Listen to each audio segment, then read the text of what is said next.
God, for the day they have given us. Thank you, God, that you are present in the midst of us. God, as we start this worship, God, we pray that your spirit will deliver to your people, oh God. Bless us this day. In Jesus' name I pray. Amen.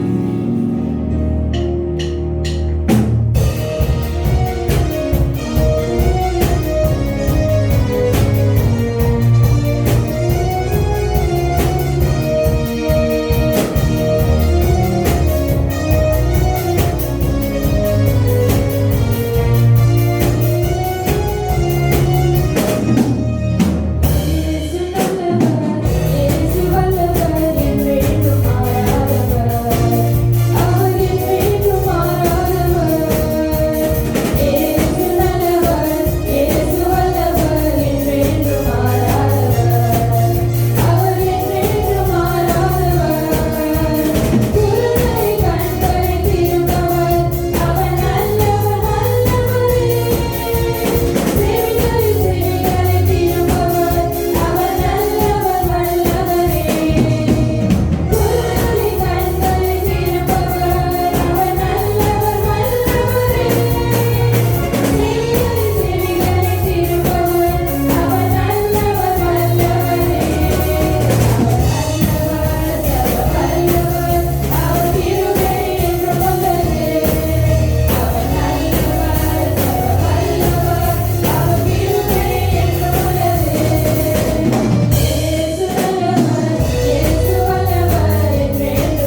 Lord, as we take this time to commit the next part of this service into your hands, O God, we pray, O God, that your presence will continue to dwell in us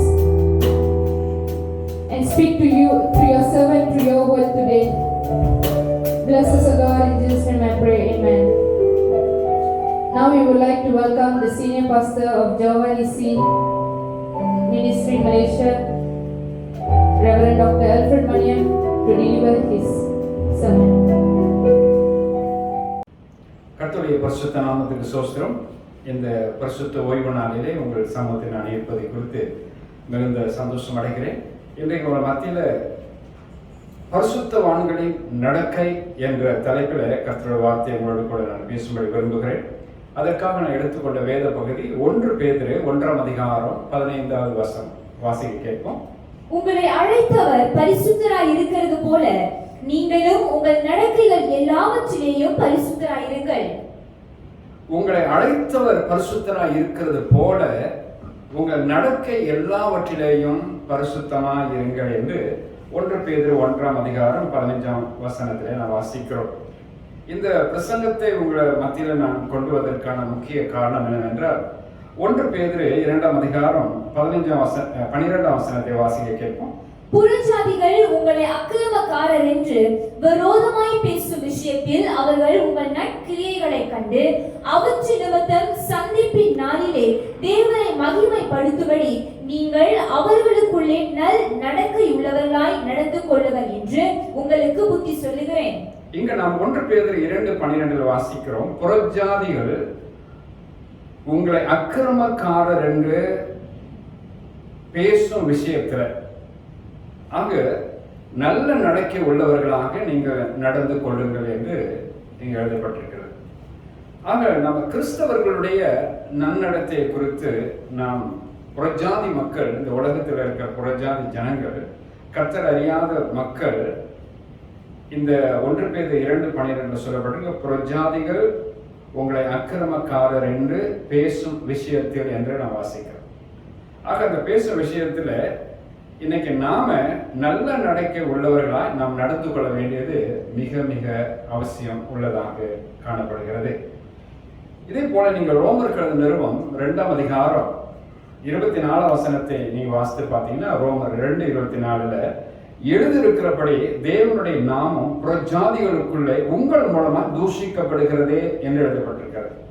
கிறிஸ்தவருடைய நன்னடக்கை சரியில்லாத ஒரு நிலையில காணப்படுகிறபடினால இங்க நம்ம வாசிக்கிறோம், எழுதியிருக்கிறபடி தேவனுடைய நாமம் புறஜாதிக்குள்ளே உங்கள் மூலமா தூஷிக்கப்படுகிறதே. ஆக இந்த காரியத்தை மையமாக வைத்துதான் உங்கள் மத்தியில இன்றைக்கு கிறிஸ்தவருடைய நடக்கை எப்படி இருக்கப்பட வேண்டும், எவ்வளவாக இருக்கும் என்றால் அதை குறித்து ஆண்டவருடைய திருநாமம் மகிமைப்படும். இந்த அடிப்படையில் தான் இன்றைக்கு உங்களுக்கு ஆண்டவருடைய வார்த்தையை நான் பேசும்படி நான் விரும்புகிறேன். ஒரு 23 காரியங்களை உங்கள் மத்தியில் நான் கொண்டு வரும்படியாக நான் விரும்புகிறேன் வசன பிரகாரமாக. ஒன்றாவதாக யோவானுக்கு எழுதின சுவிசேஷம் 10ஆம் அதிகாரம் 3-4 வசனத்தை நம்ம வாசிக்க கேட்போம். வாசலை காக்கிறவன் அவனுக்கு திறக்கிறான், ஆடுகளும் அவன் சத்தத்திற்கு செவி கொடுக்கிறது.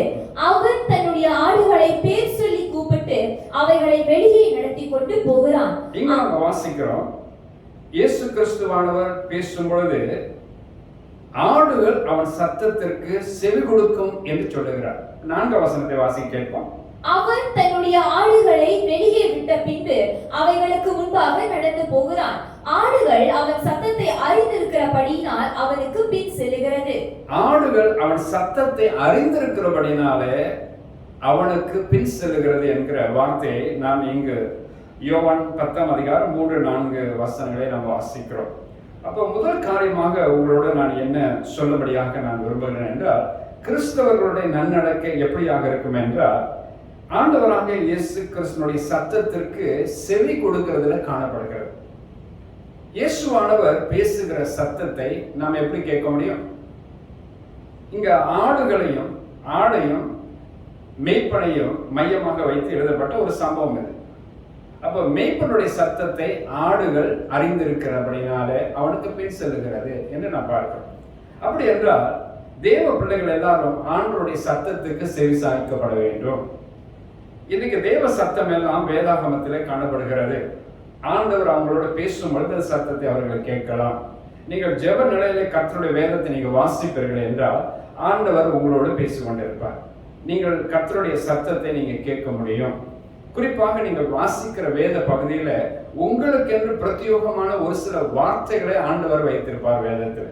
உங்களோட தேவைகளை சந்திக்கும்படியாக, நீ எதிர்நோக்கும் பிரச்சனைகளில் இருந்து நீங்கள் வெளியே வரும்படியாக, அல்லது உங்களுக்கு ஒரு நல்ல ஆலோசனை சொல்லும்படியாக, அல்லது ஒரு நல்வழியை காட்டும்படியாக வசனங்களை ஆண்டவர் உங்களுக்காகவே வேத பகுதியில் எழுதி வைத்திருக்கிறார்.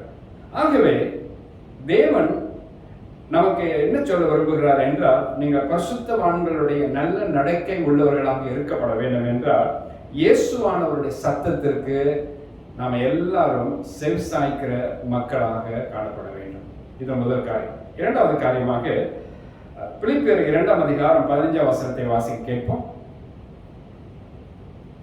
கோணலும் மாறுபாடுமான சந்ததியின் நடுவிலே குற்றமற்றவர்களும் கபடற்றவர்களும் தேவனுடைய மாசற்ற பிள்ளைகளுமாய் இருக்கும்படிக்கு.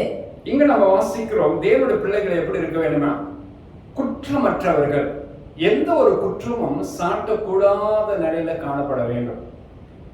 மேய்ப்பருடைய ஊழியத்துக்கு வருகிறவர்களும், உதவியாளர் ஊழியத்துக்கு வருகிறவர்களும், கண்காணியனுடைய ஊழியத்துக்கு வருகிறவர்களும் குற்றம் சாட்டப்படாதவர்களாக இருக்க வேண்டும் என்று வேதாகமத்திலே பவுல் அப்போஸ்தலன் நமக்கு எழுதி வைத்திருக்கிறார். அது மாத்திரமல்ல, கபடற்றவர்கள், கபடற்ற மக்களாக காணப்பட வேண்டும் என்று சொல்லுகிறார். மூன்றாவது பாருங்க, தேவனுடைய மாசற்ற பிள்ளைகள், மாசுபடியாத பிள்ளைகள், கரைத்தரைப்படாத பிள்ளைகள் என்று சொல்லுகிறார். ஆக இப்படிப்பட்ட நிலையில நம்முடைய வாழ்க்கையை வேதத்தின்படி வாசித்து நம்முடைய வாழ்க்கையை மாற்றிக்கொள்ளப்படும் பொழுது மாத்திரமே கிறிஸ்துக்குள்ளாக நல்ல நடக்கை உள்ளவர்களாக நாம் காணப்படுவோம். ஆக இது நமக்கு நம்முடைய வாழ்க்கையில காணப்படுகிறதா? ஒரே நாள்ல யாராலும் மாற முடியாதுதான், அது உண்மைதான். ஆனா ஆண்டவருடைய தேவ பலத்தினாலும், அவருடைய இரக்கத்தினாலும், அவருடைய ஆவியானவருடைய மகிமையின் பிரசன்னத்தினாலும், கர்த்தருடைய வல்லமையின் செயலினாலும் நீங்கள் நாளுக்கு நாள் நீங்கள் புதிதாக்கப்பட முடியும் என்று வேதத்திலே வாசிக்கிறோம். ஆக நீங்கள் குற்றமற்றவர்கள் ஆகலாம், கபடற்றவர்களாக ஆகலாம், தேவனுடைய மாசற்ற பிள்ளைகளாகவும் நீங்கள் மாற முடியும் என்று வேத வாக்கியங்கள் சொல்லப்படுகிறது. இந்த நிலையில் நீங்கள் மாறும் பொழுது மாத்திரமே உலக மக்கள் உங்களை தேவனுடைய பிள்ளைகள் என்று அறிந்து கொள்வார்கள். ஆமென். மூன்றாவது காரியமாக நீதிமொழிகள் 28ஆம் அதிகாரம் 1ஆம் வசனத்தை வாசித்து பார்ப்போம். ஒருவனும் தொடராதிருந்தும் துன்மார்க்கர் ஓடி போகிறார்கள், நீதிமான்களோ சிங்கத்தை போல தைரியமாய் இருக்கிறார்கள். நீதிமான்கள் சிங்கத்தை போல தைரியமாய் இருப்பார்களா? அப்ப யாரு தைரியமா இருப்பாங்க தெரியுங்களா? நீதிமான்கள். உங்களோட வாழ்க்கை, நீங்கள் ஆண்டவருடைய பிள்ளையா இருந்து நீதி உள்ள நல்ல வாழ்க்கை வாழுகிறவர்களா இருந்தீங்கன்னா நீங்கள் தைரியமா இருப்பீங்க. எதை நினைச்சு நீங்க பயப்பட போற அவசியமே கிடையாது. நீங்க நல்ல ஒரு தைரியம் உள்ள ஆவி உடையவர்களா இருப்பீர்கள். எதை நினைத்து நீங்க கலங்க மாட்டீங்க. அப்ப எல்லா நேரத்திலும் உங்கள் ஆண்டவர் ஆகிய தேவன் உங்களோடு இருந்து உங்களை காப்பார், உங்களை நடத்துவார், உங்களை ஆசீர்வதிப்பார், உங்களை வழி நடத்துவார் என்று சொல்லி அப்படிப்பட்ட தைரியம் கர்த்தர் மேல இருக்கும். பாருங்க, 23ஆம் சங்கீதம் 1ஆம் வசனத்தை வாசித்து பாருங்க. கர்த்தர் என் மேய்ப்பரா இருக்கிறார், நான் தாழ்ச்சி அடையேன். அப்ப நம்மளுடைய நம்பிக்கை அவர் மேல இருக்கிறபடினால நமக்கு ஒரு தைரியம் வருகிறது. அவர் என் மேய்ப்பர், ஆகவே எனக்கு ஒரு குறையும் இல்லை, அவர் என்னை நடத்துவார். 4ஆம் வசனத்தை வாசித்து பாருங்க. 23ஆம் சங்கீதம் 4ஆம் வசனம் வாசிக்கலாம். நான் மரண இருளின் பள்ளத்தாக்கிலே நடந்தாலும் பொல்லாப்புக்கு பயப்படேன், ஏனெனில் தேவரீர் என்னோடு கூட இருக்கிறீர், உமது கோலும் உமது தடியும் என்னை தேற்றும். இந்த வசனத்தை வாசிக்கிறோம். எனக்கு பயப்படுகிற மாதிரி ஒரு சூழ்நிலை வந்தா கூட நான் பயப்பட மாட்டேன். காரணம் என்ன? என் தேவன் என்னோடு கூடவே இருக்கிறார். இப்படிப்பட்ட ஒரு தைரியம் நம்மளோட வாழ்க்கையில வர வேண்டும். ஆக யாருக்கு இந்த தைரியம் வரும்? நீதிமான்களாக இருந்து நீங்கள் ஆண்டவர் சமூகத்தில் தைரியம் உடையவர்களாக மாற கர்த்தர் உங்களுக்கு அருள் செய்வார். ஆக நீங்கள் நீதிமான்கள் ஆகணுமா, முதல்ல தேவனுடைய பிள்ளைகளாக உங்களோட பாவங்கள், குற்றங்கள், குறைகள் எல்லா சாப சஞ்சலத்தை விட்டு நீங்களாகி ஆண்டவர் பக்கமா வந்தீங்கன்னா தேவனுடைய பிள்ளைகள் ஆகிடுவீங்க. யாரெல்லாம் தேவனுடைய பிள்ளைகள் ஆகிறாங்களோ அவங்கெல்லாம் கர்த்தர் நீதிமான ஆக்குறார். நீதிமான ஆக்குறவர்களுக்கெல்லாம் தேவன் அவரோடு கூட இருக்கிறார் என்கிற தைரியம் அவர்களுக்குள்ள பிறக்கிறது. ஆமென். நான்காவது காரியமாக ஏசாயா 57 அதிகாரம் 15 வசனத்தை வாசிக்க கேட்போம். நித்திய வாசியும் பரிசுத்தர் என்கிற நாமம் உள்ளவருமாகிய மகத்துவமும் உன்னதமுமானவர் சொல்லுகிறார், உன்னதத்திலும் பரிசுத்த ஸ்தலத்திலும் வாசம் பண்ணுகிற நான் பணிந்தவர்களின் ஆவியை உயிர்ப்பிக்கிறதற்கும் நொறுங்கினவர்களின் இருதயத்தை உயிர்ப்பிக்கிறதற்கும் நொறுங்குண்டு பணிந்த ஆவி உள்ளவர்களிடத்திலும் வாசம் பண்ணுகிறேன். இங்க நம்ம வாசிக்கிறோம், தேவனுடைய பிள்ளைகள் எப்படிப்பட்டவர்களா இருக்க வேண்டும் என்றால் நொறுங்குண்ட இருதயம் உடையவர்களா இருக்கணும், நொறுங்குண்ட ஆவி உள்ளவர்களா இருக்கணும். வேதாகமத்தில் வாசிக்கிறோம், நொறுங்குண்டதும் நறுங்குண்டதுமான இருதயத்தை நான் ஒருபோதும் புறக்கணியேன் என்று ஆண்டவர் சொல்லி வைத்திருக்கிறார். இதே போல இன்னொரு வேத பகுதி உண்டு, 66 அதிகாரம், அதே ஏசாயா 66:2 வாசிப்போம். ஏசாயா 66:2. என்னுடைய கரம் இவைகள் எல்லாம் சிருஷ்டித்ததினால் இவைகள் எல்லாம் உண்டாயின என்று கர்த்தர் சொல்லுகிறார். ஆனாலும் சிறுமைப்பட்டு ஆவியில் நொறுங்குண்டு என் வசனத்திற்கு நடுங்குகிறவனையே நோக்கி பார்ப்பேன். சிறுமைப்பட்டு ஆவியில் நொறுங்குண்டவர்களை நான் நோக்கி பார்ப்பேன் என்றால் பணிந்தவர்களின் ஆவியை உடையவர்கள் என்று அர்த்தம். ஆக இப்படிப்பட்ட ஒரு நிலையில கிறிஸ்தவர்கள் நாளுக்கு நாள் மாற வேண்டும். எப்படிப்பட்ட இருதய கடினம் உள்ளவர்களையும் ஆண்டவர் நொறுங்குண்ட நறுங்குண்ட இருதயம் உடையவர்களாக கர்த்தர் மாற்றிடுவார். இப்படிப்பட்ட நிலையில நீங்க ஆண்டு சமூகத்தில் நீங்கள் ஜெபிக்க செல்லும் பொழுது, உபவாசித்த தெய்வன் முகத்தை நீங்கள் காணும் பொழுது அவர் ஒருபோதும் உங்களை புறக்கணிக்கவே மாட்டார். ஏனென்றால் இப்படிப்பட்ட இருதயம் உடையவர்களை தான் கர்த்தர் நோக்கி பார்க்க விரும்புகிறார். ஆமென். கர்த்தர் உங்களோட கூட இருப்பாராக. ஐந்தாவது காரியமாக அப்போஸ்தலர் நடபடிகள் 8 அதிகாரம் 2 வசனத்தை வாசிக்க கேட்போம். தேவ பக்தியுள்ள மனுஷர் ஸ்தேவானை எடுத்து அடக்கம் பண்ணி அவனுக்காக மிகவும் துக்கம் கொண்டாடினார்கள். தேவ பக்தி உள்ளவர்கள் என்று நாம் பார்க்கிறோம். தேவ பிள்ளைகளா எப்படி இருக்கணும்னா தேவ பக்தி உடையவர்களா இருக்கணும். தேவன் மேல பக்தி உள்ளவர்கள், அவர்தான் கடவுள், அவரை அன்றி வேறு கடவுள் இல்லை என்று சொல்லி அவர் மேல அப்படிப்பட்ட ஒரு பக்தி உள்ளவர்களா இருக்க வேண்டும் என்று இங்க நாம் பார்க்கிறோம்.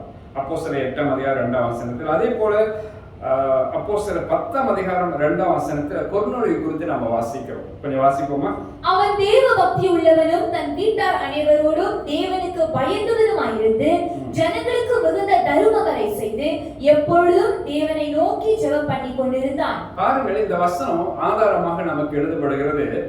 இந்த கொர்நேலியு அவன் இத்தாலியா பட்டாளம் எனப்பட்ட பட்டாளத்தில் 100க்கு அதிபதியாக இருந்தவன், தேவ பக்தி உள்ளவன் என்று அவனை குறித்து வேதம் எழுதப்பட்டிருக்கிறது. தொடர்ந்து 22 அதிகாரம் அப்போஸ்தலர் 22:12 வாசித்து பார்ப்போம். அப்பொழுது வேத பிரமாணத்தின்படியே பக்தி உள்ளவனும் அங்கே குடியிருக்கிற சகல யூதராலும் நல்லவன் என்று சாட்சி பெற்றவனுமாகிய அனனியா என்னும் ஒருவன். இங்கு அனனியாவை குறித்து நாம் பார்க்கிறோம். இவனும் தேவ பக்தி உடையவன் என்று வேதாகமத்திலே நம்ம வாசிக்கிறோம். தொடர்ந்து 2 பேதுரு 2 அதிகாரம் 9 வசனத்தை வாசிக்க கேட்போம். 2 பேதுரு 2:9. கர்த்தர் தேவ பக்தி உள்ளவர்களை சோதனை நின்று ரட்சிக்கவும் அக்கிரமக்காரரை ஆக்கினைக்குள்ளானவர்களாக நியாய தீர்ப்பு நாளுக்கு வைக்கவும் அறிந்திருக்கிறார். கர்த்தர் தேவ பக்தி உள்ளவர்களை சோதனையிலிருந்து தப்புவிக்கிறார். ஆமென். ஹல்லேலூயா. ஆக உங்களுடைய பக்தி, உங்களுடைய வழிபாடு, உங்களுடைய நம்பிக்கை எல்லாமே கர்த்தர் மேல இருக்கணும். ஆக இப்படிப்பட்ட பக்தி உடையவர்களை தான் கர்த்தர் நோக்கி பார்க்கிறார். அப்ப நம்ம தெய்வ பிள்ளைகளை என்று சொல்லிக் கொள்கிறோம். நமக்கெல்லாம் எப்படி பக்தி இருக்கிறதா? நீங்கள் விசுவாசிக்கிறவர் இன்னார் என்று நீங்கள் அறிந்து அவர் மேல பக்தி வைராக்கிய உடையவர்களா இருக்கிறீங்களா? என்ன வந்தாலும் சரி, நான் இவரை விட்டு விலக மாட்டேன், நான் இவரோடு கூட தான் இருப்பேன், இப்படிப்பட்ட தேவன் தான் என்னுடைய தேவன் என்று சொல்லிக் கொள்கிற அப்படிப்பட்ட பக்தி உடையவர்களா இன்றைக்கு நம்ம காணப்படுகிறோமா? உங்களை நீங்களே ஆராய்ந்து பாருங்கள். அடுத்த பகுதியாக 6வது காரியமாக வெளிப்படுத்தல் 17 அதிகாரம் 14 வசனத்தை வாசிக்க கேட்போம். இவர்கள் ஆட்டுக்குட்டியானவருடனே யுத்தம் பண்ணுவார்கள், கொள்வார்கள். ஆட்டுக்குட்டியானவர் கர்த்தாதி கர்த்தரும் ராஜாதி ராஜாவுமாய் இருக்கிறபடியால் அவர்களை ஜெயிப்பார். அவரோடு கூட இருக்கிறவர்கள் அழைக்கப்பட்டவர்களும் தெரிந்து கொள்ளப்பட்டவர்களும் உண்மை உள்ளவர்களுமாய் இருக்கிறார்கள் என்றான். இங்க பாருங்க, தேவனால் தெரிந்து கொள்ளப்பட்ட இந்த ஜனங்கள் இவங்க அழைக்கப்பட்டு தெரிந்து கொள்ளப்பட்டு உண்மை உள்ளவர்களா இருக்கிறாங்க. இந்த உண்மை உள்ளவர்களா இருந்தபடினாலதான் இவர்கள் தேவனுடைய லோகத்துக்கே போக முடியுது. கர்த்தரோடு கூட அவர் வாசம் பண்ணுகிற இடத்துல, அவர் வாழுகிற இடத்துல அவரோடு கூட இருக்க முடிந்தது.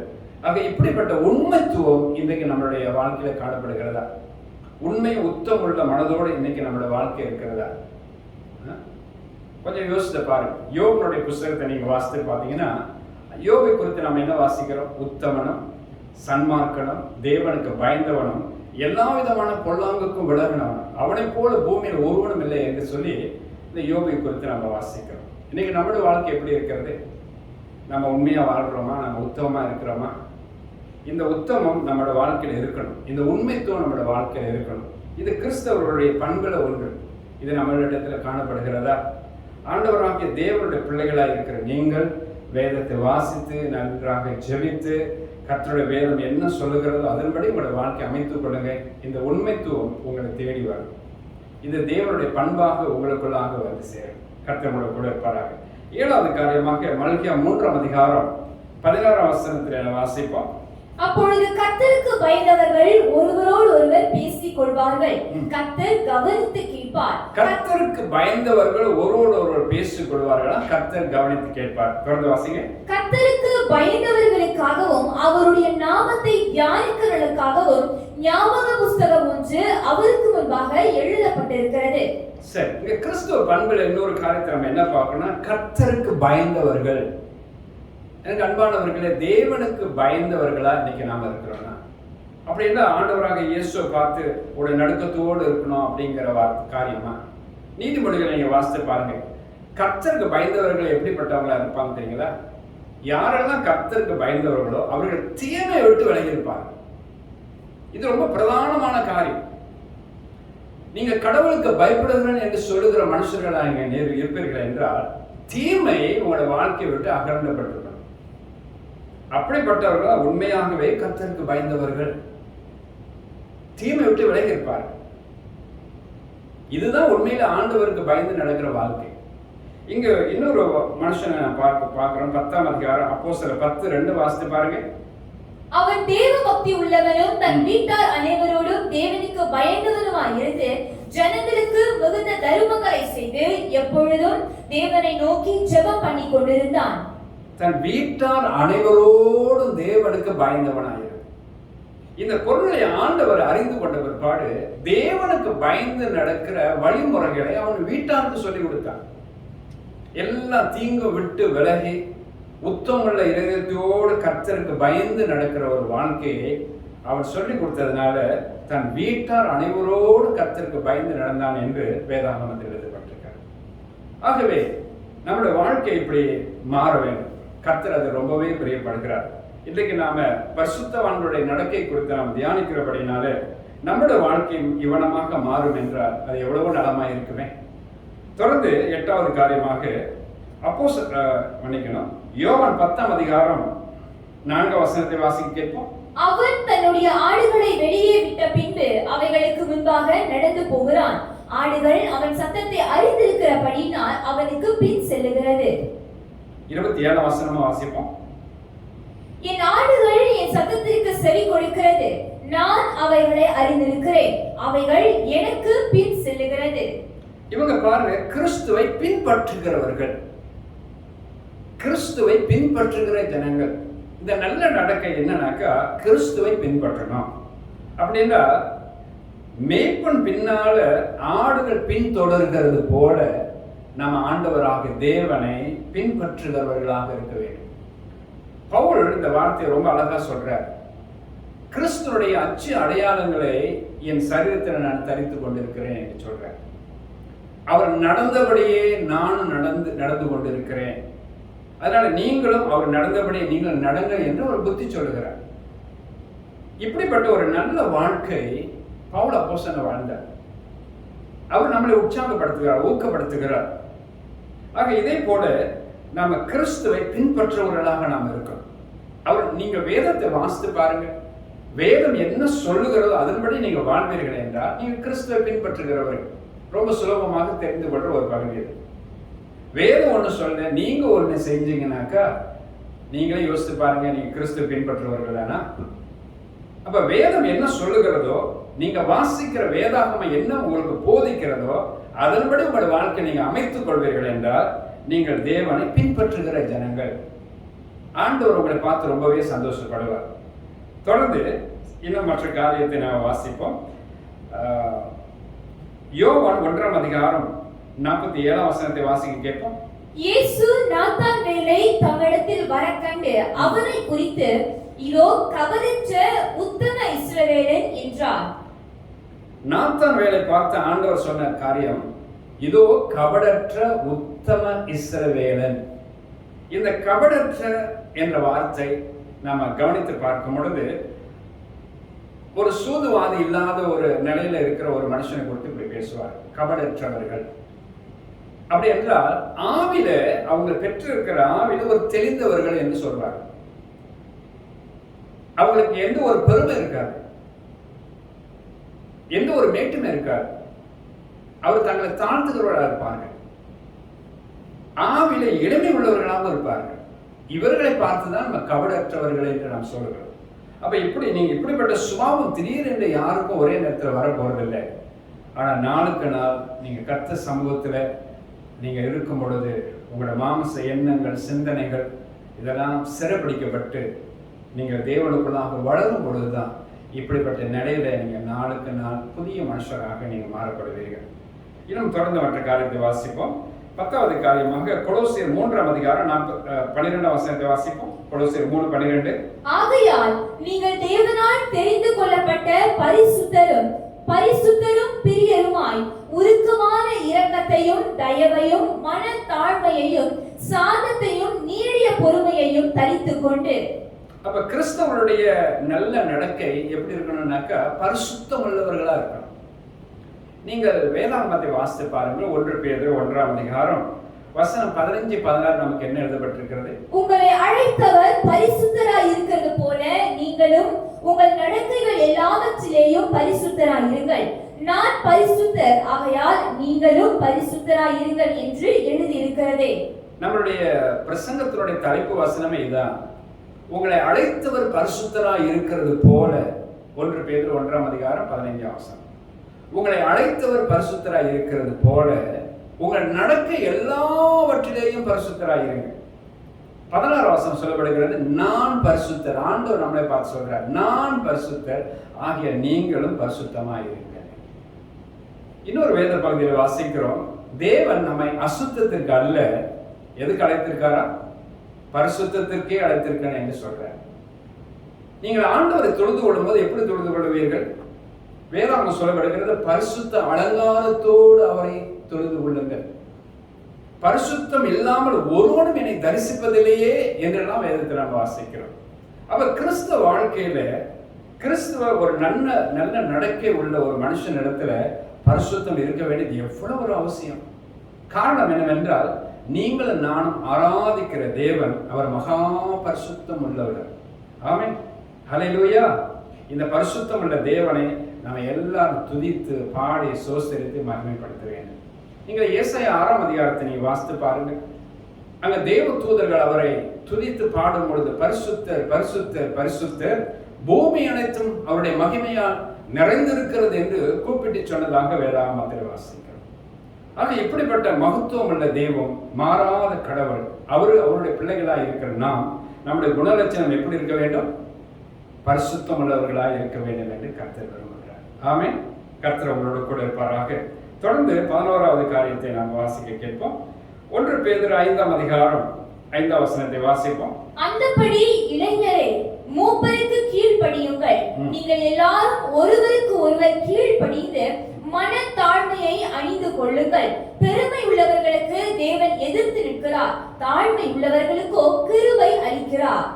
இந்த மனத்தாழ்மை என்றால் என்ன அப்படின்னு பார்த்தீங்கன்னா, பெருமை உள்ளவர்களுக்கு ஆண்டவர் எதிர்த்து நிற்கிறாராம், தாழ்மை உள்ளவர்களுக்கு தான் ஆண்டவர் இரக்கம் பாராட்டுறார், கிருபை அளிக்கிறார் என்று நாம் பார்க்கிறோம்.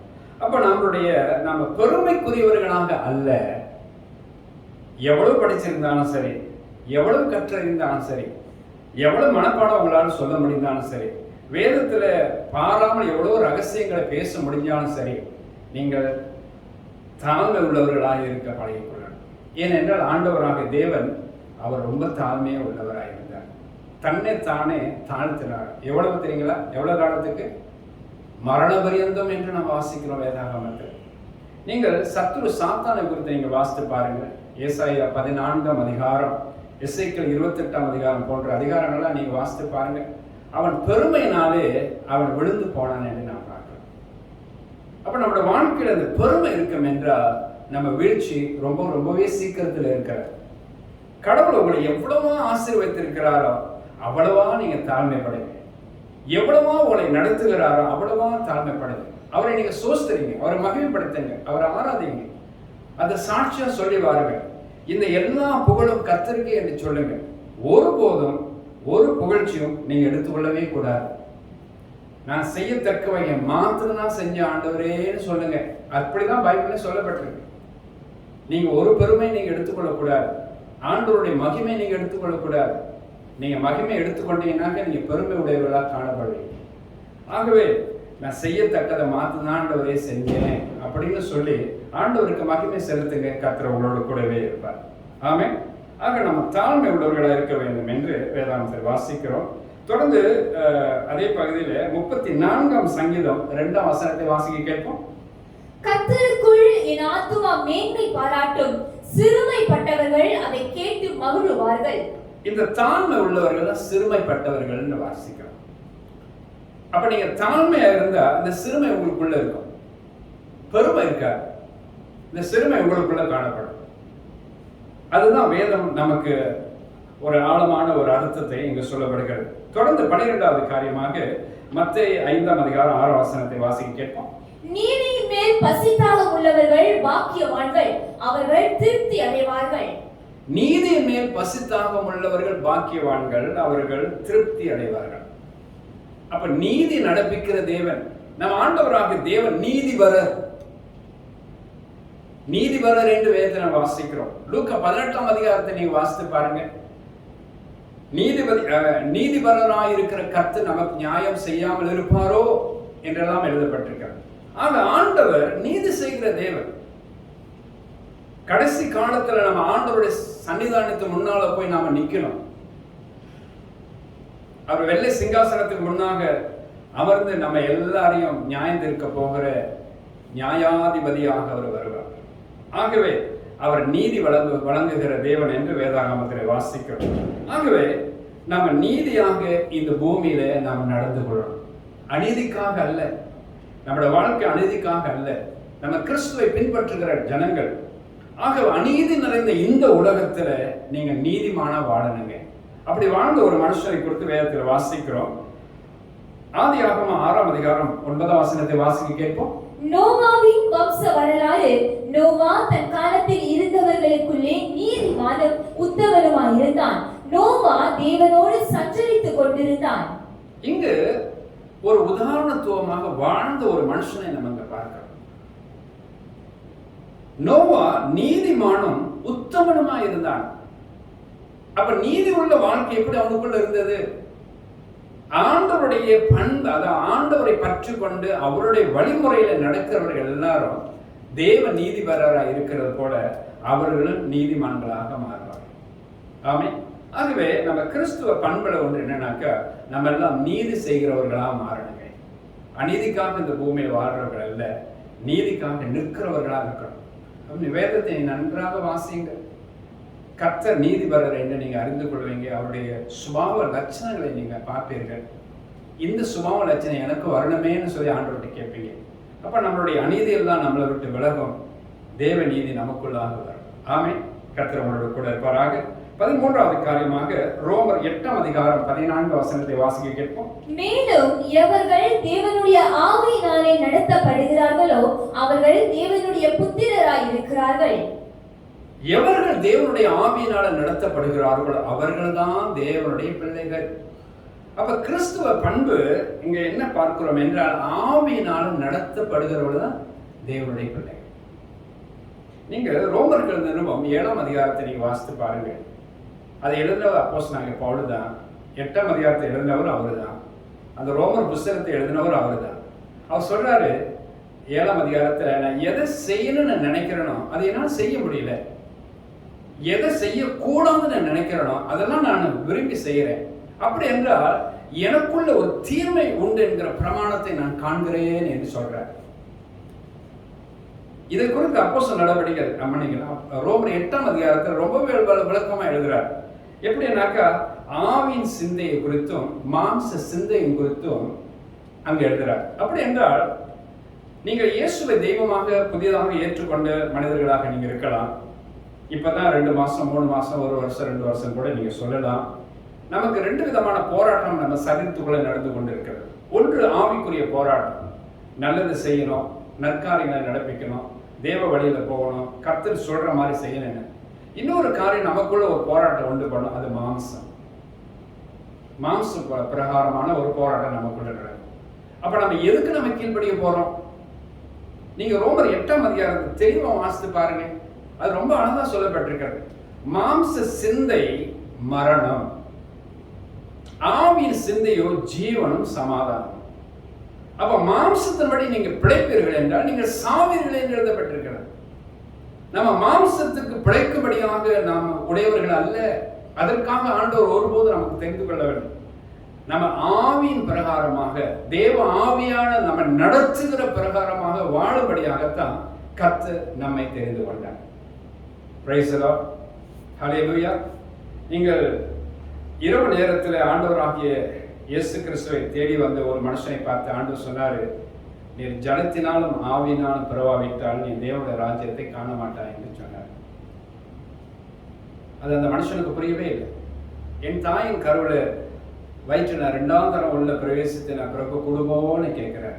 அவனை பார்த்து ஆண்டவர் சொல்றாரு, நீ இஸ்ரவேலுக்குள் போதகனா இருந்தும் இதை நீ தெரியலையா? அவனுக்கு ஆவியினால் பிறப்பது ஆவியாய் இருக்கும், ஜலத்தினால் பிறப்பது ஜலமாயிருக்கும் சொல்றாரு. அப்போ ஆவி ஜலம் என்கிற வார்த்தை இந்த இடத்துல அவர் பேசுறார். அப்ப ஆவிக்குரிய நல்ல வாழ்க்கை நீங்கள் வாழ்ந்தாதான் நல்ல கிறிஸ்தவ பண்புடையவர்களா நீங்க மாறுவீங்க. உங்களுடைய கிறிஸ்தவ வாழ்க்கை மாம்ச பிரகாரமா வாழவே முடியாது. நீங்க அப்படி முயற்சி செய்வீர்கள் என்றால் உங்களுடைய கிறிஸ்தவ வாழ்க்கை தோல்வியில போய் ஓடி முடியும். நீங்க எவ்வளவு முயற்சி நீங்க எடுத்துக்கொள்ளலாம், எல்லாமே தோல்வியில தான் முடியும். ஆனா நீங்க ஆவிக்குரிய பிரகாரமா நீங்க வாழணும். காரணம் என்னவென்றால், உங்களுக்கும் எனக்கும் கொடுக்கப்பட்டிருக்கிற இந்த பிரமாணம், இந்த வார்த்தைகள், இந்த கட்டளைகள், இந்த நியமங்கள் எல்லாம் ஆவின் பிரமாணமாக நமக்கு கொடுக்கப்பட்டிருக்கிறது. அப்ப ஆவிக்குரிய பிரமாணத்தை ஆவிக்குரிய நிலையில நீங்கள் பார்த்தாதான் உங்களுக்கு விளங்கும், புரியும். உங்களோட வாழ்க்கையும் அப்படிதான் அமைத்துக் கொள்ள வேண்டும் என்று ஆண்டவர் விரும்புகிறார். Price the lord. கர்த்தர் உங்களோட கூட இருப்பாரா? ஆக உங்களோட வாழ்க்கையில ஆவின் பிரமாணத்துக்கு ஒப்பு கொடுங்க, ஆவினால் நடத்தப்படுங்க. இது கிறிஸ்துவ பண்பில் ஒன்று என்று ஆண்டவர் நமக்கு சொல்லுகிறார். தொடர்ந்து 14வது காரியமாக 2 கொரிந்தியர் 9ஆம் அதிகாரம் 13ஆம் வசனத்தை வாசிக்க கேட்போம். அவர்கள் இந்த தர்ம சகாயத்தினாலாகிய நன்மையை அனுபவித்து நீங்கள் கிறிஸ்துவின் சுவிசேஷத்தை கீழ்ப்படிதலோடு அறிக்கையிட்டிருக்கிறது நிமித்தமும் தங்களுக்கும் மற்ற அனைவருக்கும் நீங்கள் உதாரத்துவமாய் தர்மம் செய்கிறது நிமித்தமும் அவர்கள் தேவனை மகிமைப்படுத்தி. இந்த இடத்துல உதாரத்துவமாக கொடுத்தலை குறித்து ஆண்டவர் சொல்றார். உதாரத்துவம் என்கிற வார்த்தைன்னா மனம் வந்து கொடுத்தல் என்ற அர்த்தம், உற்சாகத்தோடு கொடுத்தல் என்ற அர்த்தம். ஆண்டவர் பேசும் பொழுது சொல்றாரு, நீங்கள் உற்சாகமா கொடுக்கிற இடத்துல நான் பிரியமா இருக்கிறேன், உதாரத்துவமா கொடுக்கிற இடத்துல நான் பிரியமா இருக்கிறேன். அப்ப நீங்க உற்சாகம் உங்க உள்ளத்தை நீங்க யாருங்க கொடுக்குறீங்க? தேவாதி தேவனுக்கு கொடுக்குறீங்க. தேவனுக்கு கொடுத்தவர்கள் யாரும் கடன்பட்டு போயிட முடியாதுங்க. அந்த கடனை ஆண்டவர் தீர்ப்பார். ஆமே. நீங்க கடன்படுவீர்கள் என்றால் அந்த கடனை கர்த்தரே திருப்பி கொடுப்பார். ஆமே. நீங்கள் ஆண்டவருக்கு கடன்பட்டு போக முடியாது. கர்த்தர் நிச்சயமா திருப்பி கொடுத்துருவார். ஆக இந்த ரீதியில கடவுளை பேசுறாரு, நீங்க உதாரணத்துவமா கொடுத்து பாருங்க. இதை கொடுத்த மல்கியா புஸ்தகத்திலே நம்ம வாசிக்கிறோம். ஆண்டவருக்கு கொடுக்கிற விஷயத்துல கர்த்தர் எப்படி உற்சாக மனப்பான்மையோட உள்ளன்போடு மனம் உவந்து நம்ம கடவுளுக்கு கொடுக்கிறோம் என்கிற சிந்தையில் உடையவர்களாக நீங்க உதாரணத்துவமா நீங்க கொடுங்க. இது தேவனுடைய பணிக்காக இந்த பணம் தேவைப்படுகிறது. நான் வரும்போது பணம் சேர்க்கறதில் இருக்க வேண்டாம், மாசத்துல முதல் வாரத்திலேயே உங்களுடைய பணத்தை எல்லாம் சேர்த்து வச்சிருங்க எல்லாம் சொல்றாரு ஆண்டவர். இந்த பவுல் அப்போஸ்தலன் சொல்லுகிற வார்த்தையெல்லாம் நம்ம வேதாகமத்தில் வாசிக்கிறோம். ஆகவே இந்த பணம் நாம் வரும் பொழுது இந்த பணம் சேர்க்குதல் இராதபடிக்கு நீங்க முன்னதாகவே இவைகளெல்லாம் நீங்க சேர்த்து வைத்துக் கொள்ளுங்க. மக்கள்கிட்ட பேசுங்க, சபையார்கிட்ட சொல்லுங்க, உதாரணத்துவமா கொடுக்கும்படியாக என்று நாம் பவுல் உற்சாகம் மூட்டி ஊக்கப்படுத்துகிறதை வேதாகமத்திலே நம்ம வாசிக்கிறோம். ஆக நம்ம எல்லாம் கர்த்தருடைய பிள்ளைகள். வேதத்துல நம்ம வாசிக்கிறோம், வெறும் கையோடு தேவனுடைய ஆலயத்துக்கு ஒருபோது நம்ம வரக்கூடாது. வெறுங்கையோடு வரலாமா? வெறுங்கையோடு வரக்கூடாதுன்னு சொல்றேன். நம்ம கர்த்தருடைய கர்த்தருக்கு காணிக்கை ஏதாவது ஒன்று கொண்டு வாருங்கள் என்று வேதத்துல ஆண்டவர் பேசியிருக்கிறார். தொடர்ந்து 15வது காரியமாக 1 தெசலோனிக்கேயர் 4ஆம் அதிகாரம் 9ஆம் வசனத்தை வாசிக்க கேட்போம். சகோதர சிநேகத்தை குறித்து நான் உங்களுக்கு எழுத வேண்டுவதில்லை, நீங்கள் ஒருவரில் ஒருவர் அன்பாய் இருக்கும்படிக்கு தேவனால் போதிக்கப்பட்டவர்களாய் இருக்கிறீர்களே. இங்கு நம்ம வாசிக்கிறோம் கிறிஸ்துவ பண்புல ஒன்று என்னன்னாக்கா அன்பு. ஏனென்றால் நீ உங்களையும் என்னையும் அழைத்த தேவன் எப்படிப்பட்டவரே? அன்புள்ள தேவன். யோவான் 3ஆம் அதிகாரம் 16ஆம் வசனம் என்ன வாசிக்கிறோம்?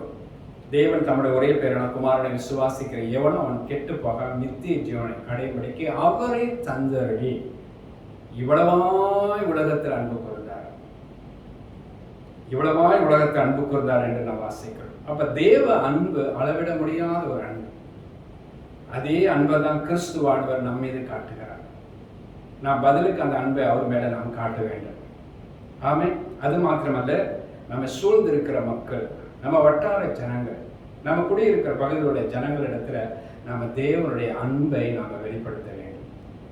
ஆமே. அக்காலங்களிலே அப்போஸ்தலர் நடவடிக்கைகள் 2ஆம் அதிகாரத்துல திருச்சபை வளர்ந்ததுக்கு காரணம் என்னன்னாக்கா, மக்கள் எல்லாரும் தேவனிடத்துல ஐக்கியப்பட்டார்கள், தயவு இருந்தது. ஆனா அதே நேரத்துல மக்கள் மத்தியிலையும் அவர்கள் தயவு பெற்றிருந்தார்கள். ரட்சிக்கப்படுகிறவர்களை கர்த்தர் அனுதினமும் திருச்சபையை சேர்த்து கொண்டு வந்தார். அப்புறம் மக்கள் மத்தியிலே நீங்கள் அவங்களுடைய தயவு, அவங்க மேல நீங்க அன்பு பாராட்டுகிற சூழ்நிலை இருந்தால்தான் இதெல்லாம் நடக்கும். அப்பதான் நீங்க கர்த்தருடைய வசனத்தை அவங்களுக்கு பேச முடியும். கர்த்தருடைய வார்த்தை எல்லாரும் கவனமா கேட்பாங்க. நம்ம எல்லாரோடும் போட்டி பொறாமையோடும் எரிச்சலோடும் கோபத்தோடும் சண்டையோடும் வம்போடும் அப்படி இருந்தீங்கன்னா யார் உங்கள்கிட்ட கிட்ட வருவா? உங்களை பார்த்தா எல்லாரும் விலகி போயிடுவாங்க. ஆகவே அந்த வசனம் ரொம்ப அழகாவே எழுதப்பட்டிருக்கிறது. அப்போஸ்தலர் நடவடிக்கைகள் 2ஆம் அதிகாரத்துல அந்த நாட்களிலே திருச்சபை வளர்ந்ததுக்கு இதுதான் காரணம். அப்ப நம்ம இன்னைக்கு அன்புள்ளவர்களா இருக்கிறோமா? எல்லாரிடத்துல நம்ம அன்பா இருக்கிறோமா? இப்ப யோசித்து பாருங்க. ஏனென்றால் நீங்கள் நானும் ஆராதிக்கிற தேவன் அவர் அன்புடைய தேவன். இந்த அன்பை நாம் பிறருக்கு நாம் காட்ட வேண்டும். 1 கொரிந்தியர் 13ஆம் அதிகாரத்தை நீங்க வாசித்து பாருங்க. அன்பை குறித்து ரொம்ப ரொம்ப விஸ்தாரமாக எழுதப்பட்டிருக்கிறது. இன்னொரு வேத பகுதி சொல்லப்பட்டிருக்கு, தேவன் அன்பாகவே இருக்கிறார், அன்பில்லாதவன் தேவனை அறியான் என்று எழுதப்பட்டிருக்கார். நீங்க அன்புலன்னா கடவுளே நீங்க அறிய முடியாது. ஏனென்றால் கடவுளே அன்பானவர். ஆமென். ஆகவே கிறிஸ்துவ பண்புல இந்த அன்பு நம்மிடத்தில் இருக்க வேண்டியது மிக மிக அவசியம். 16வது காரியமாக நீதிமொழிகள் 16:19 வாசிப்போம். அகங்காரிகளோடு கொள்ளை பொருளை பங்கிடுவதை பார்க்கிலும் சிறுமையானவர்களோடு மன தாழ்மையாயிருப்பது நலம். மனம் தாழ்மை. நம்முடைய மனம் எப்படி இருக்கணுமா? தாழ்மையா இருக்கணும். மனத்தாழ்மை உடையவர்களா இருக்கணும். ஆமே. இந்த மனத்தாழ்மை நம்ம இடத்துல இருக்குதா? சொல்லுங்க. இந்த மனத்தாழ்மை நம்ம இடத்துல இருக்குதா? இந்த மனத்தாழ்மை நமக்கு வர வேண்டும் என்றால் மனத்தாழ்மை உடையவரிடத்துல நாம போகணும். அவர் இரக்கமும் உருக்கமும் நீடிய சாந்தமும் மிகுந்த கிருபை உள்ள தேவன் அல்லவா? அவரை உங்களுடைய தெய்வமாக நீங்க கொண்டிருப்பீர்கள் என்றால் இந்த மனத்தாழ்மை உடையவர்களா நீங்க மாறுவீங்க. கிறிஸ்துவனுடைய பண்பு உங்களிடத்துல வந்துடும். நீங்களும் அவனமா மாறுவதற்கு நிறைய வாய்ப்புகள் உண்டு. அப்ப தேவனை நேசிக்க பாருங்க, அவரிடத்துல அன்பு கூற பாருங்க, அவருடைய கற்பனைகளை கை கொள்ளுங்க. ஒரு இடத்துல வேதத்துல ஆண்டவர் சொல்றாரு, நீங்கள் ஆண்டவர் மேல உண்மையிலே நல்ல அன்புள்ளவர்களா இருப்பீர்கள் என்றால் இந்த தேவனால் எழுதப்பட்டு கொடுக்கப்பட்ட இந்த பிரமாணங்கள், இந்த வார்த்தைகள் நமக்கு பாரமாகவே இருக்காது. ஆகவே நீங்க மனத்தாழ்மை உடையவர்களாக நீங்க தேவ சமூகத்துல அவருடைய வார்த்தையை நீங்க கற்றுக்கொள்ள பாருங்க. தேவன் நிச்சயமாக உங்களை ஆசீர்வதிப்பார். தொடர்ந்து 17வது காரியமாக மத்தேயு 5:5 வாசிப்போம். சாந்த குணம் உள்ளவர்கள் பாக்கியவான்கள், அவர்கள் பூமியை சுதந்தரித்துக் கொள்வார்கள். யார் சாந்த குணம் உடையவர்களோ அவர்கள் பூமியை சுதந்தரித்துக் கொள்ளத்தக்கதாக கர்த்தர் அவர்களை ஆசீர்வதிப்பார். இந்த சாந்த குணம், இந்த குணத்துல பாருங்க, சாந்த குணம் என்று ஆண்டவர் சொல்றார். இந்த குணம் நமக்கு வேணுங்க. ஆனா நமக்கு திடீரென்று ஒருபோது இதெல்லாம் வந்துடாது. வருமா? நீங்கள் கலாத்தியர் 5ஆம் அதிகாரம் 22, 23 வசனங்களை நீங்க வாசித்து பாருங்க.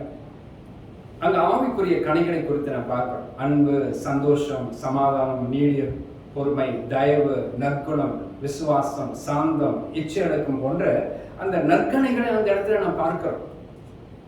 இதெல்லாம் ஆவிக்குரிய கனிகளாகவே நமக்குள்ள வருகிறது. ஆனா அது கொஞ்சம் நீங்க மேல நீங்க வாசித்து பாருங்க. கலாத்தியர் 5ஆம் அதிகாரம் 19, 20, 21 வசனங்களை நீங்க வாசித்து பாருங்க. மாம்சத்தின் கிரி என்று எழுதப்பட்டிருக்கிறது.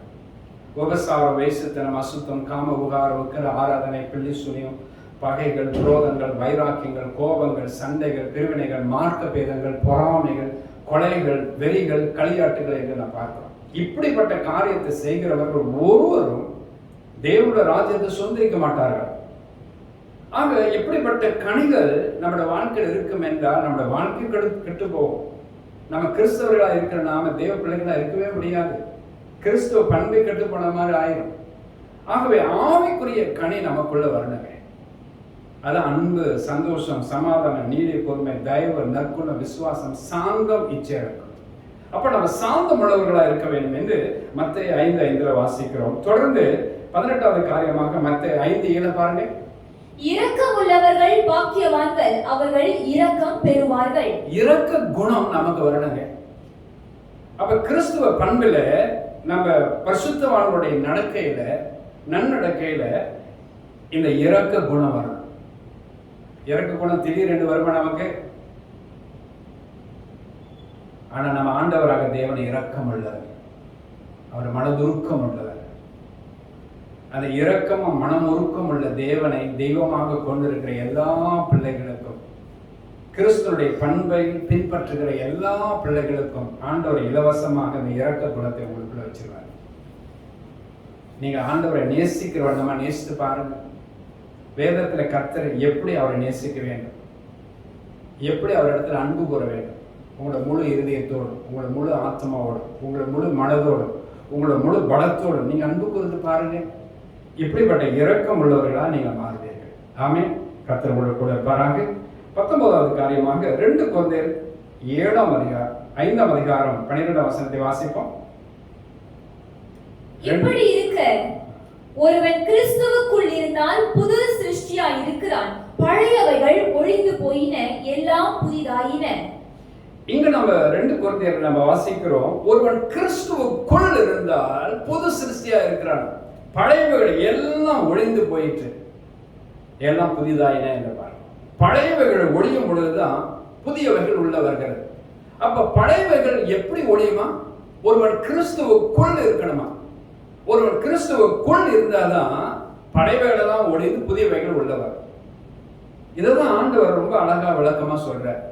அப்போ இந்த கிறிஸ்துவுக்குள் இருந்தால் என்றால் அதனுடைய பொருள் என்ன தெரியுங்களா?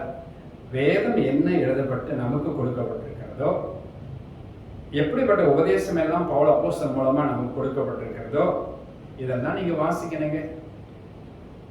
நம்ம வேதாகமத்துல பாருங்க, புதிய ஏற்பாட்டை நீங்க எடுத்துக்கொண்டீங்கன்னா 4 சுவிசேஷங்கள் இருக்கிறது. அதை நீங்க வாசிக்கணும். ஆண்டவராகிய தேவனை குறித்து நீங்க தெளிவாக விளங்கிக் கொள்ளலாம். ரோமர் தொடங்கி எபிரேயர் புஸ்தகம் வரலையும் 14 நிருபங்களை நம்ம வாசிக்கிறோம். பவுலின் நிருபங்கள் என்று எழுதப்பட்டிருக்கிறது. இந்த நிருபங்கள் எழுதப்பட்டவைகள் எல்லாம் நம்ம வாசித்து பார்க்கணும். அதுல என்ன ஆலோசனைகள் பவுலை நமக்கு சொல்றாரோ அவைகளை நீங்க பின்பற்ற பாருங்க. பொதுவான நிருபங்கள் வேறு இருக்கிறது.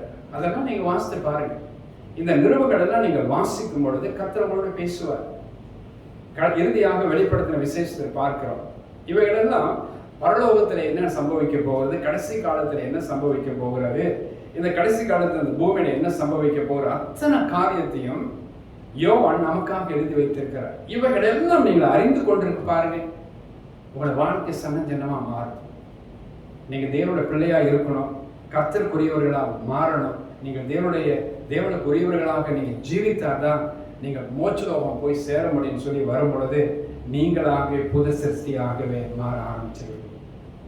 ஆகவே தான் எழுதப்பட்டிருக்கு, ஒருவன் கிறிஸ்துவுக்குள் இருந்தால் புது சிருஷ்டியாக இருக்கிறான், பழையவைகள் எல்லாம் ஒழிந்தன, எல்லாம் புதியதாயின என்று நாம் பார்க்கிறோம். 20வது காரியமாக ரோமர் 16:19 வாசிங்க.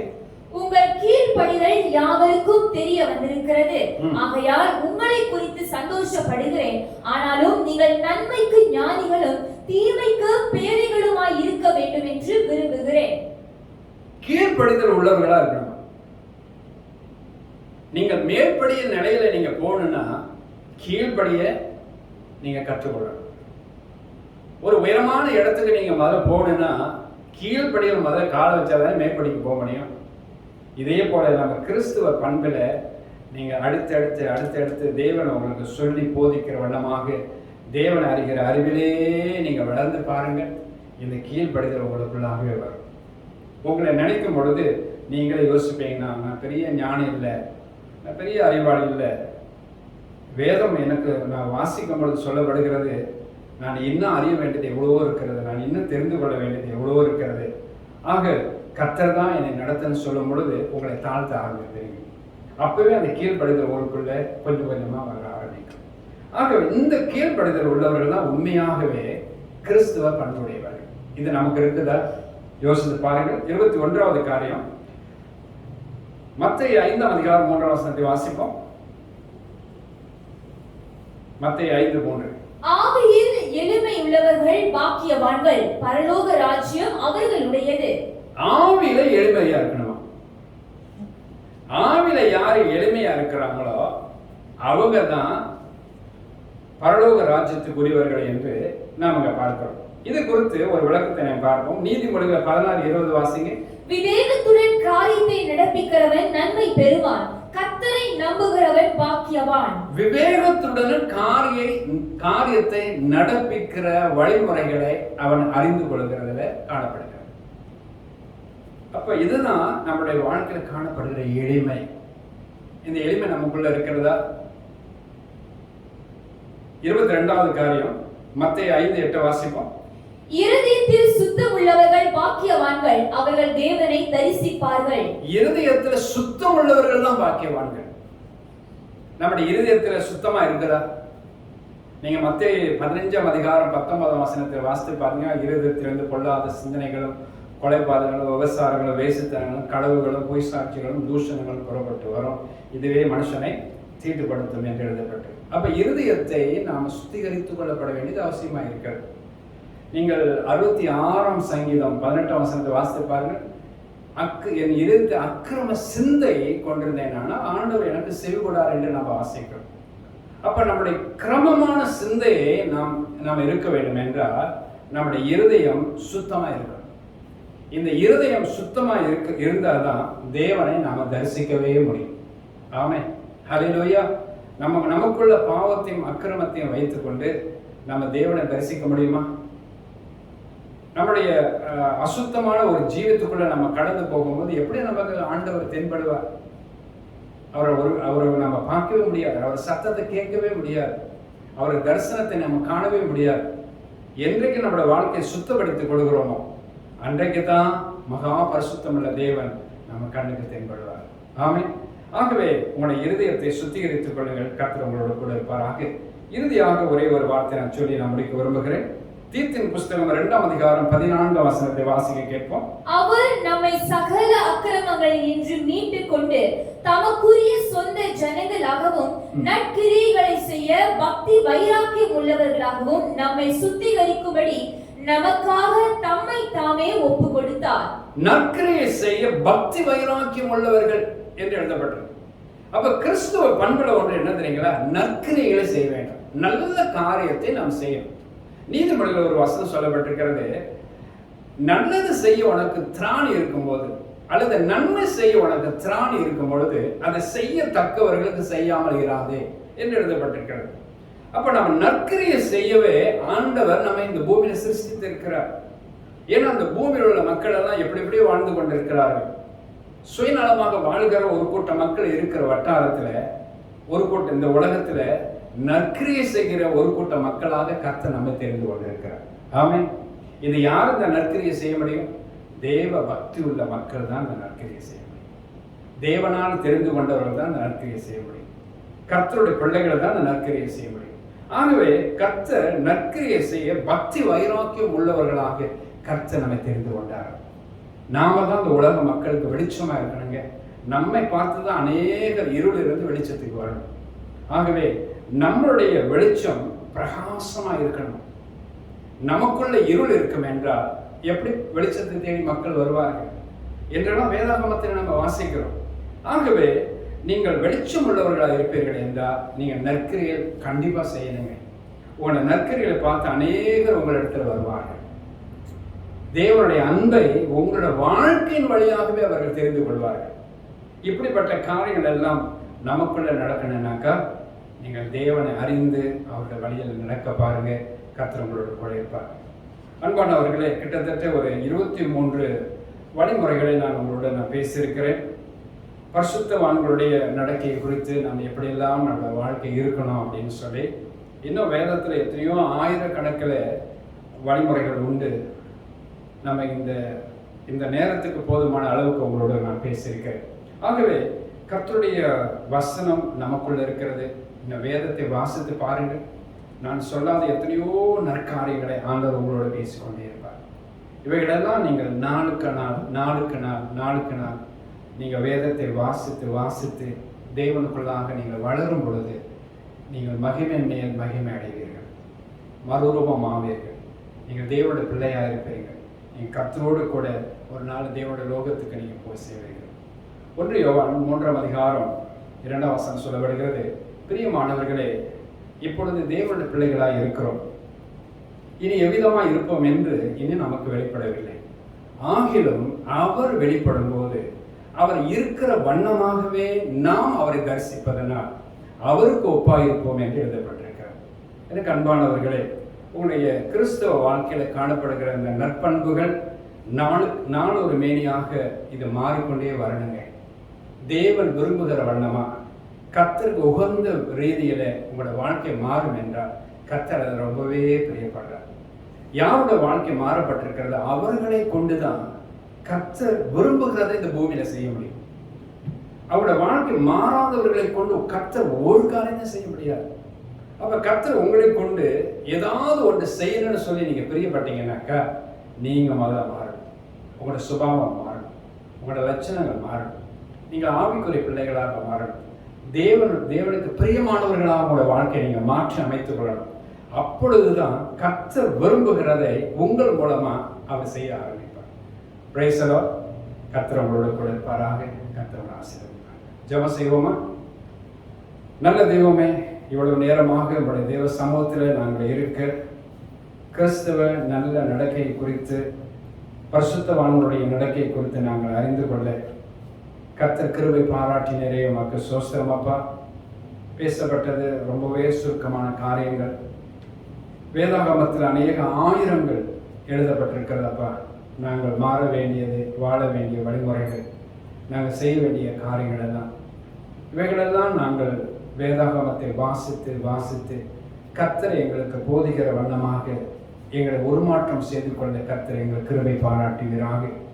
இவ்வளவு நேரமாக உங்களுடைய வார்த்தைகளை செவிமடுத்துக் கொண்டிருந்த உங்களுடைய தேவ பிள்ளைகளை கர்த்தர் நீர் ஆசீர்வதிப்பீராக. அவர்களையும் கிறிஸ்துவ நல்ல பண்புள்ள மனுஷர்களாக மாற்றுங்க.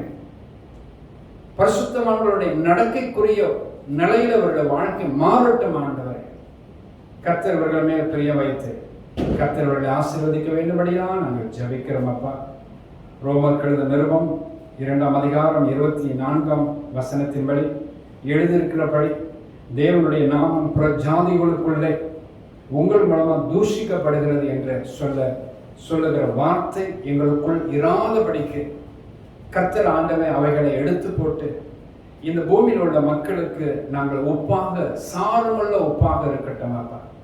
இருளில் வாழ்கிற மக்களுக்கு நாங்கள் வெளிச்சமாக மாறட்டும் ஆண்டவரே, தீபமாக மாறட்டும் அப்பா. ஆண்டவரே, கலங்கர விளக்கு போல நாங்கள் காணப்படட்டும் ஆண்டவரே. ஒரு உதாரணத்துவமாக இந்த பூமியில நாங்கள் வாழட்டும். எங்களோட வாழ்க்கையின் வழியாக உண்மை அவர்கள் அறிந்து கொள்ளட்டும். பவுல் அப்போஸ்தலன் அப்படித்தான் ஆண்டவர் சொல்லுகிறார், நான் கிறிஸ்துவை பின்பற்றுகிறது போல நீங்கள் என்னை பின்பற்றுங்கள் என்று சொன்னாரே. நாங்கள் அப்படியாக ஒரு நல்ல வாழ்க்கை அவர் எங்களுக்கு முன்னாக வாழ்ந்து விட்டு போனாரப்பா. அதே போல நாங்களும் இக்காலங்களில் எங்கள் மத்தியில் வாழ்கிற மக்கள் மத்தியில் ஒரு நல்ல வாழ்க்கை வாழத்தக்கதாக கர்த்தாவை எங்களை ஆசீர்வதிங்க, எங்களை ஆசீர்வதிங்க. இந்த வார்த்தைகளை கேட்ட ஒவ்வொரு மக்கள் மீதும் கர்த்தருடைய மகா பெரிய இரக்கமுள்ள கரம் இருக்கட்டும் ஆண்டவரே. அப்படியே அவர்களை ஆசீர்வதிப்பீராக. இயேசு கிறிஸ்துவின் மகத்துவமுள்ள தேவ நாமத்தில் கேட்டு ஜெபிக்கிறோம் எங்கள் நல்ல பிதாவே. ஆமென், ஆமென், ஆமென். God bless you. கர்த்தர் உங்களை ஆசீர்வதிப்பாராக.